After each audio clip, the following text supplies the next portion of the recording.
अल्लाह अन्हा की शहादत का। हज़रत इन्स बन नज़र एक सहाबी थे जो बदर की लड़ाई में शरीक नहीं हो सके थे। उनको उस चीज़ का सदमा था, उस पर अपने नफ्स को मलामत करते थे कि इस्लाम की पहली अजीम अलशान लड़ाई और तो उसमें शरीक न हो सका। उसकी तमन्ना थी कि कोई दूसरी लड़ाई हो तो हवसले पूरे करूं। इत्तफाक से आहिद की लड़ाई पेश आ गई जिसमें बड़ी बहादुरी और दिलेरी से शरीक हुए। आहिद की लड़ाई में अव्वल तो मुसलमानों को फतह हुई, मगर आखिर में एक गलती की वजह से मुसलमानों को शिकस्त हुई।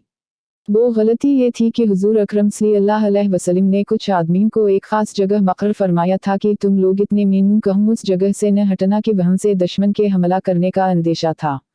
जब मुसलमानों को शुरू में फतह हुई तो काफरों को भागता हवा देखकर ये लोग भी अपनी जगह से ये समझकर हट गए कि अब जंग खत्म हो चुकी, इसलिए भागते हुए काफरों का पीछा किया जाए और माल गनीमत का माल हासिल किया जाए।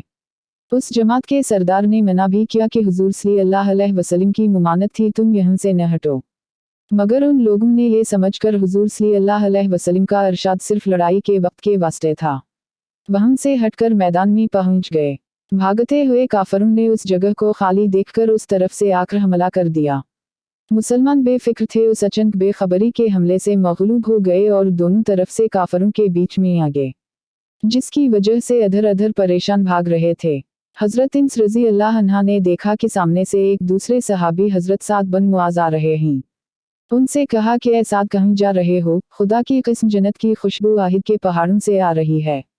ये कहकर तलवार तो हाथ में थी ही काफरों के हजूम में घुस गए और इतने शहीद नहीं हो गए, वापस नहीं हुए। शहादत के बाद उनके बदन को देखा गया तो छलनी हो गया था।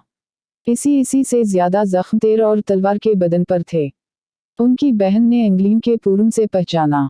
फ़ायदा: जो लोग अखलास और सच्ची तलब के साथ अल्लाह के काम में लग जाते हैं उनको दुनिया ही में जन्नत का मज़ा आने लगता है।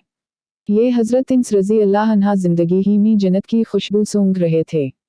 अगर अखलास आदमी में हो जावे तो दुनिया में ही जन्नत का मज़ा आने लगता है। मैंने एक मोतबर शख्स से, जो हज़रत अक़दस मौलाना शाह अब्दुर रहीम साहब रायपुरी रहमत अल्लाह अलैह के मुख़्लिस खादम हैं, हज़रत का मक़ौला सुना है कि जन्नत का मज़ा आ रहा है। फ़ज़ाइल रमज़ान में उस क़िस्सा को लिख चुका हूँ।